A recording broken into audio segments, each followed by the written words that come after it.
Birthdays are supposed to be special. This month, I celebrate my 50th birthday. For the first time in my life, it freaks me out. Subconsciously, everything seems fine until my eldest daughter began to plan for my 50th birthday celebration. Suddenly, reality sets in. As I became more aware, I recount the consequences of the choices I've made in my life this far. My past has shaped me into who I am today. As I was reflecting, I asked God how I should confront my fear and act where I can to experience the remaining years of my life. A life well lived and completing my race victoriously. I was 19, it was 7 a.m. and my friends and I were having a picnic at a Christian cemetery. That's right, with my then lady pastor. I was asked to write my eulogy. This exercise was to teach us how to envision how our lives should be lived. Sadly, some parts of my life were tainted with deep regrets and guilt. The birth of my second daughter also took a toll on me. Ironically, it was also Caroline who had indirectly taught me how to love everyone who crosses my path. Looking back, I was blessed to be born into a family who trusted my judgment in making decisions for my life. Though my family was not rich, I have a very rich experience in life.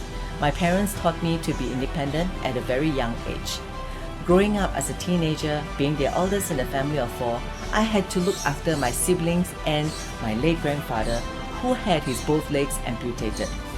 I was very good at all the tasks given to manage my family's household matters, which includes home repairs, handiwork, managing our family farm filled with chicken and ducks and geese, which eventually were slaughtered by me to feed the family.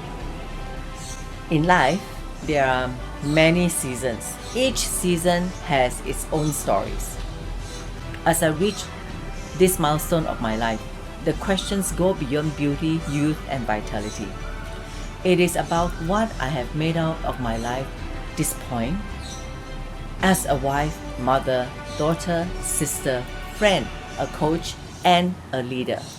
In this reflection, I have experienced profound changes in my life. Well, the first reflection will be living life to the fullest. The worst decisions I've ever made in my life was not deciding at all.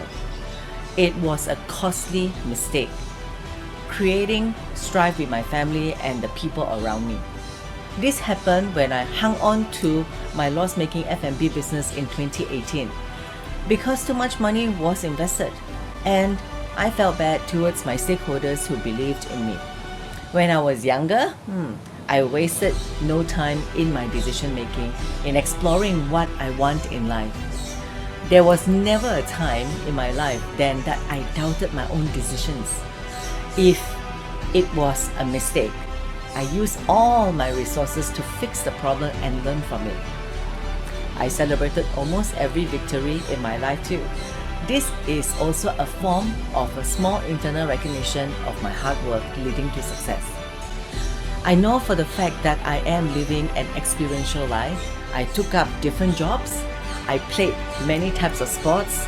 I delivered diverse projects and traveled to various countries. Of course, I've also learned from many gurus to improve my skill set while fulfilling all the different aspects of life. I am a good daughter to my parents and also my in-laws. Became a great friend to my daughters, still happily married right now after 28 years, and surrounded by great family and friends. Well, I also love my job too. Second reflections will be leaving a legacy. I was afraid of becoming invisible and less worthy after seeing so many powerful men and women fading away from the marketplace due to aging. I am actually thankful to social media. I could now leave a legacy through my work as a coach, speaker, and trainer. Benjamin Franklin put it this way: if you would not be forgotten as soon as you are dead, either write something worth reading or do something worth writing about.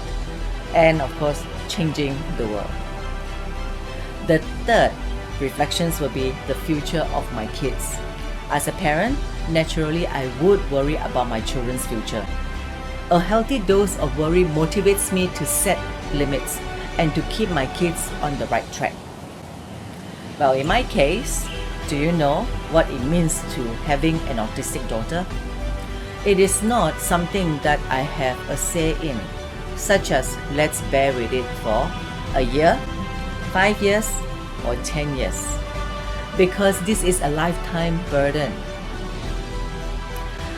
I would like to leave you with a famous quote. Life can only be understood backwards, but it must be lived forward. So as I celebrate my 50th birthday, the reflections that I have made over my life so far has resulted in renewed purpose on how I live the rest of my life. So come journey with me on how to understand yourself better through reflections.